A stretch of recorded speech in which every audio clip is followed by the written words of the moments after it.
Bismillah. Assalamualaikum warahmatullahi wabarakatuh.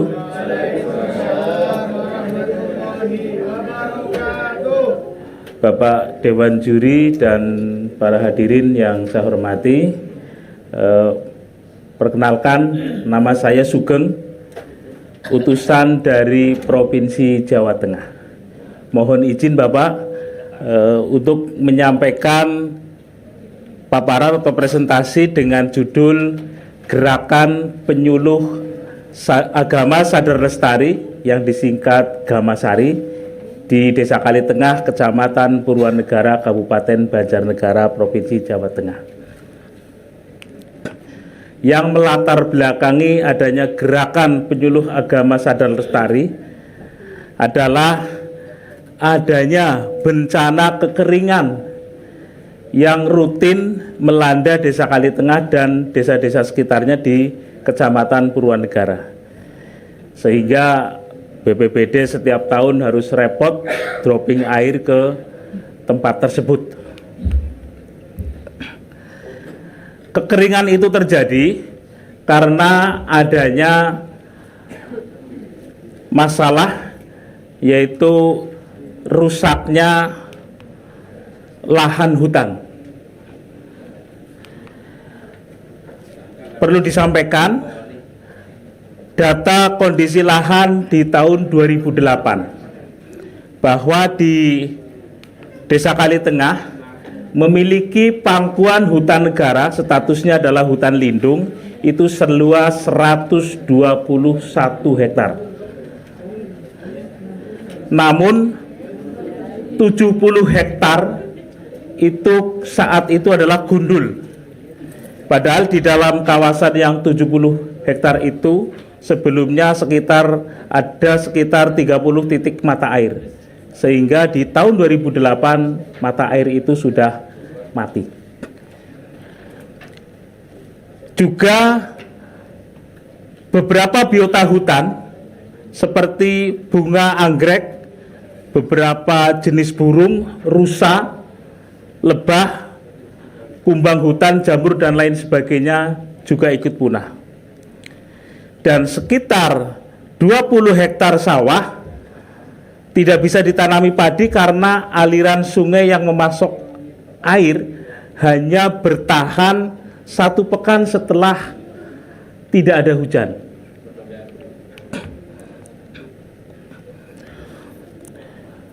Rusaknya lahan hutan tersebut diakibatkan sebelum tahun 2000-an, yaitu tahun 1999 itu terjadi pembalakan hutan. Mungkin Bapak pernah membaca di media massa pada saat itu adalah adanya penjarahan hutan-hutan di daerah Jawa Tengah, termasuk diantaranya ada di desa tersebut.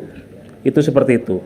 Pasca pembalakan hutan, kemudian oleh masyarakat setempat, lahan tersebut dicangkuli atau dilakukan pengolahan tanah setiap menjelang musim tanam palawija, karena bekas pembalakan tersebut itu kemudian menjadi ladang. Padahal Allah telah berfirman dalam Quran surat Al-Qasas ayat 77, Bismillahirrahmanirrahim, Innallaha la yuhibbul mufsidin. Sesungguhnya Allah tidak menyukai orang-orang yang berbuat kerusakan. Dewan Juri yang saya hormati, ikhtiar atau aksi menanam pohon sudah saya lakukan sesungguhnya sejak sebelum tahun 2013, yaitu bersama Lembaga Masyarakat Desa Hutan, karena pada saat itu kebetulan saya sudah menjadi ketua LMDH. Ini ada jejak digitalnya yang dilakukan pada saat itu, ya.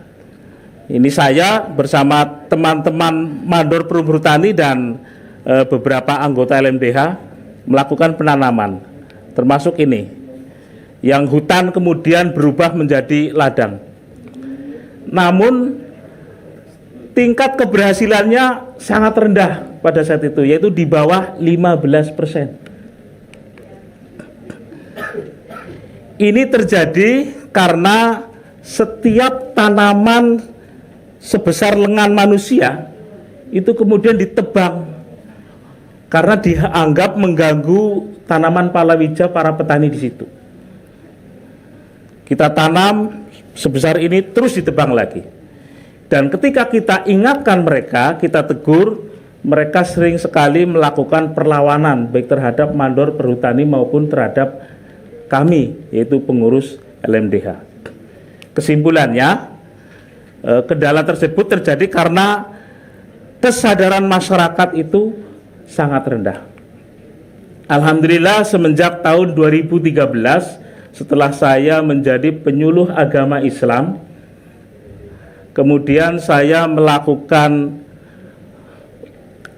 upaya atau ikhtiar tidak melakukan aksi lagi, tetapi kemudian melakukan dakwah tentang kelestarian lingkungan hutan, yaitu saya sampaikan melalui majelis taklim dan kelompok-kelompok binaan masyarakat, serta mengajak setiap masyarakat untuk berpikir tentang pentingnya kelestarian lingkungan hutan secara berdiskusi. Diskusi sederhananya seperti ini. Misalkan jam 2 saya ngisi kajian, menjelang asar, yuk kita sholat asar. Oh belum wudu Pak. Loh, kenapa nggak wudu? Nggak ada air. Nah dari situlah saya masuk, kemudian kita ngobrol-ngobrol dan berdiskusi tentang kenapa di situ kok susah air, yang ujung-ujungnya kita menjelaskan bahwa yuk kita melestarikan hutan. Dengan menjadi penyuluh agama Islam, juga saya memiliki peran strategis sebagai penyuluh untuk menjangkau seluruh komponen masyarakat dan seluruh stakeholder untuk mengkomunikasikan tentang betapa pentingnya menjaga kelestarian lingkungan hutan. Komunikasi itu saya lakukan bersama pemerintah desa, Babinsa, Babin Kantibmas, dan tokoh-tokoh masyarakat yang lain, diantaranya adalah tokoh agama. Dan saya sering meminta para kiai juga untuk membantu mempengaruhi masyarakat tentang betapa pentingnya menjaga kelestarian alam ini. Nah ini saya lakukan prosesnya cukup lumayan lama, dari tahun 2013, alhamdulillah di awal tahun 2015 ya, setelah kita melakukan sharing-sharing dan berdiskusi dengan berbagai pihak ya, kemudian terbentuklah suatu gerakan yang masif yang terhimpun dalam suatu wadah masyarakat sadar lestari atau Masari, yang di dalamnya ada unsur lembaga masyarakat desa hutan, perhutani, pemerintah desa, Babinsa, Babin Kantibmas, Karang Taruna, relawan BPPD, tokoh masyarakat agama, PKK, dan lain-lain. Masari memiliki program perbaikan lahan hutan dengan cara menanam pohon tegakan dan pohon selah. Dan Masari mempunyai tujuan mengembalikan fungsi hutan sebagaimana mestinya. Rindang, air kembali muncul, dan fungsi ekonomi dari hutan tetap bisa dinikmati oleh masyarakat. Dan di akhir tahun 2015, Masari melakukan aksi penanaman pohon, yaitu 55.000 pohon tegakan. Ini dibiayai oleh perhutani dan ditambah dengan berbagai macam pohon selah seperti kopi dan kabulaga. Ini mandiri dibiayai oleh masyarakat. Alhamdulillah kondisi pada saat ini 21 titik sumber air sudah muncul kembali. Tanaman tegakan juga sudah mulai tumbuh dengan baik. Tanaman selah sebagian sudah berbuah dan menghasilkan, dan 20 hektar sawah sudah mendapatkan pasokan air kembali. Dan kami menganggap itu tingkat keberhasilannya ada 85%. Terima kasih. Mas Gugeng, ini terakhir ya, jadi lebih ekstrim pertanyaannya. Boleh. Saya mau, lalu Mas Gugeng peran sentralnya di mana? Di Gamasari itu, di dalam program Gamasari, peran sentral Mas Gugeng itu ada di mana? Ya. Masari itu kan terdiri dari berbagai elemen masyarakat dan stakeholder. Nah, di situ saya kurang menulis ada penyuluh agama. Di situ nggak perlu, saya nggak perlu ditulis apa nggak. Saya ingin jawaban yang lebih konkret bahwa Mas Sugeng ini keberhasilannya bagus ya 85%. Iya. Tapi pertanyaan saya itu peran Mas Sugeng itu ada di mana? ya, Apakah apakah partisipatif saja atau sebagai apa, bisa dijelaskan? saya sebagai satu inisiator, yang kedua pelaku di dalamnya dari unsur penyuluh agama. Terus yang berikutnya ya itu saya sebagai ketua LMDH juga sebagai apa? Sebagai Udah berapa unsur. Sejak 2013 kan? Saya jadi ketua LMDH sejak 2007. Nah, menjadi penyuluh agama sejak 2013. Dan Masari ini ada sejak 2015. 2015 ya? Ya. Ceritain sedikit, bukan ceritain, jelaskan lebih detail tentang bagaimana kerja inisiator itu sampai kemudian terbentuk. Ya. Karena adanya kekeringan yang sering melanda desa kami, tidak hanya itu udara juga semakin panas. Bukan ininya, saya ingin mengorganisirnya. Oh, mengorganisir, oke. Bagaimana mengorganisir orang-orang seperti yang terlibat? Ya. Sudah saya jelaskan di awal, saya memanfaatkan peran saya selaku penyuluh agama, kemudian kami sering melakukan diskusi dengan berbagai pihak, contohnya dengan pemerintah desa, dengan kepala desa, perangkat desa, dengan Babinsa, Babin Kantibmas, tentu dengan perhutani kami ya sangat intens, terus dengan para pemuda dari Karang Taruna, dari tokoh wanita dari PKK, dan Berapa lama proses? itu dari tahun 2013 sampai 2015, itu 2 tahun, Pak. Ya, bagaimana prosesnya? Ya, awal-awalnya mereka ya kurang begitu respon lah, ngapain sih mikirin itu kan sudah anunya perumur tani. Tapi kemudian kami sampaikan itu bukan hanya masalah perumur tani sudah banyak sekali bibit dan lain sebagainya. Ini masalah perilaku masyarakat yang buruk. Itu sehari mau ditanami 10 kali oleh perhutani dan LMDH, kalau perilaku buruk masyarakat ini kemudian tidak diatasi, ya tetap hutan itu kondisinya tetap memprihatinkan. Ini tanggung jawab siapa? Kan tanggung jawab semua, termasuk pemerintah desa. Itu doang, dengan ngomong begitu doang berubah? Ya enggak. Gimana? Ya, terus setelah itu kita adakan diskusi-diskusi. Ya, contohnya ini, kita diskusi di forum tingkat RW-an. Ini diskusi bareng dengan ini Pak Camat, ini Pak Kepala Desa, ini ada dari Babinsa, ini Babin Kantibmas, ini ada dari Perhutani, ini saya selaku penyuluh. Di sini ada tokoh pemuda juga. Nah, ini sebelum terbentuk Masari. Kemudian ini juga diskusi, yuk mau bagaimana sih ke depan? Apa kita mau di dropping air terus? Mau habis dana berapa ini pemerintah untuk setiap musim kemarau harus dropping air ke desa kami? Karena Sampai 2015 tuh. sampai 2015 Terus kemudian ada perubahan ya setelah 2015? ada perubahan, dan itu dirasakan betul bahwa dari BPBD mengurangi dropping airnya ya 2023 kemarin. Yang membuat berubah itu kerja organisasi seperti apa? Yang membuat berubah setelah ada kesepakatan membentuk gerakan masyarakat sadar lestari ini, alhamdulillah perhutani kemudian, oh ya saya juga sebenarnya ada proyek penanaman pohon, tapi trauma setiap ditanam. Kemudian jadi ada sebuah kesepakatan konsensus. ada kesepakatan Tertulis. di desa.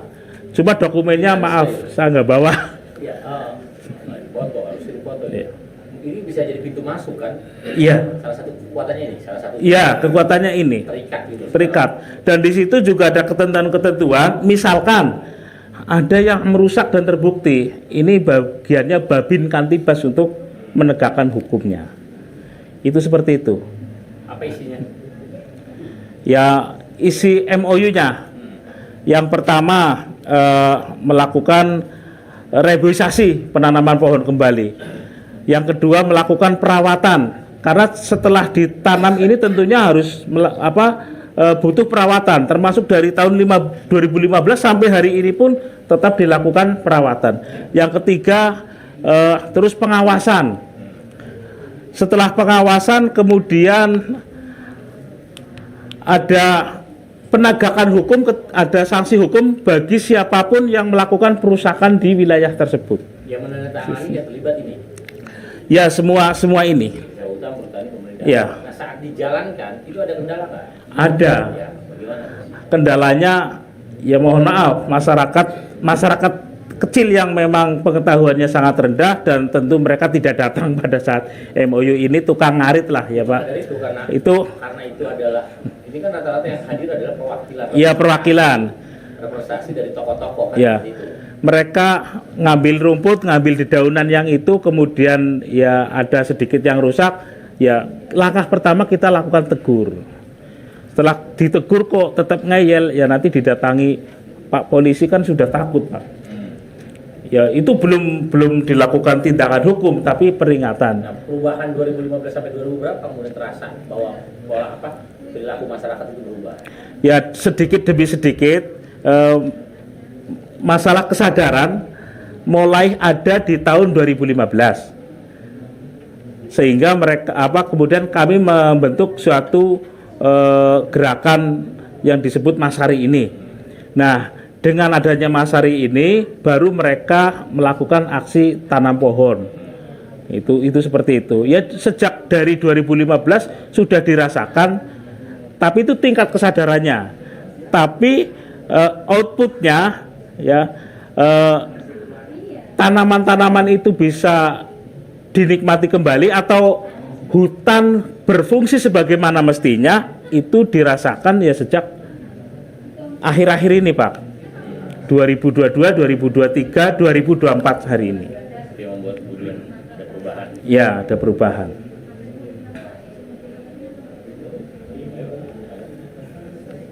Jadi hampir sama semuanya. Jadi kenapa akhirnya saya jadi kritis itu? Karena nggak dijelasin. Kalau dijelasin sebenarnya saya nggak sedalam ini. Cuma karena tidak ada penjelasannya, saya nggak mau menerawang. Apalagi saya melabelkan orang, nggak bisa. Karena harus diuji. Dan saya tidak percaya dengan opini. Karena opini itu saya percaya adalah fakta. Kalau kerja-kerja ini basisnya adalah ya fakta. Ya, saya kira ini karena bentuknya presentasi. Seperti idealnya ini harus ada sensing ke lapangan. Siap. Siap.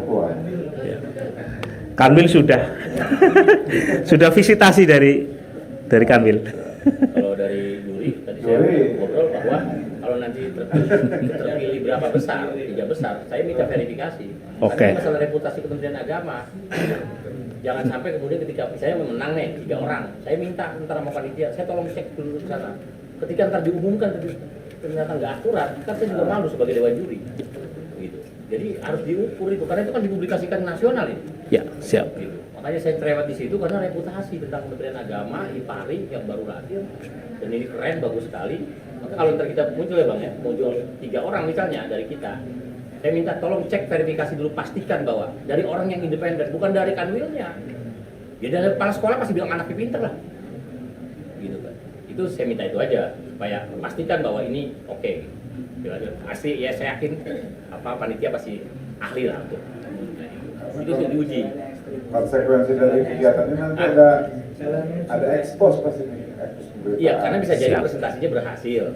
Tapi kan tetap ada 10% atau berapa itu harus diuji bahwa memang dampaknya itu kerasa kan itu sebenarnya. Makanya tadi saya bilang tidak bisa diadu tuh orang yang baru 6 bulan sama orang yang 10 tahun. itu nggak bisa diadu kecuali pakai nama inovasi penemuan baru. Nah, makanya kategorinya nanti agak dirubah, bukan digoreng, ditambahin, baru itu oke. Saya baru bikin award juga dan saya jurinya waktu itu besar, 15 tahun saya. Dan orang dikasihkan sebagai life achievement itu adalah ketika dia orang udah meninggal, baru dia boleh dikasih itu, karena setelah meninggal lah dia diuji bahwa istiqomahnya itu. Nah, orang yang dikatakan apresiasi award itu di atas 15 tahun, karena kerja kebudayaannya, kerja dedikasinya teruji. Yang baru 1 tahun 2 tahun belum, karena bisa juga pas dia digoda jabatan bisa berubah. Ini contoh aja gitu. Itu kenapa kita harus teliti. Tapi saya yakin ini udah perwakilan orang-orang terbaik lah dari penyuluh. Jadi saya di akhir ini nanti mohon maaf kalau tadi ada kesinggung ke teman-teman. Justru saya ingin ngangkat emasnya. Di mana letak kehebatan kawan-kawan semua. Itu dari saya. Harus diayak dulu. Artinya pasca pelaksanaan ini ketika ada yang mencuat dan ya taruhlah juara gitu ya. Itu dengan sendirinya akan terkonfirmasi, maka reputasinya harus dijaga, validitasnya, faktualitasnya juga harus menjadi tanggung jawab bersama. Siap. Terima kasih. Terima kasih. Wassalamualaikum warahmatullahi wabarakatuh. Terakhir dari kategori pertanian lingkungan.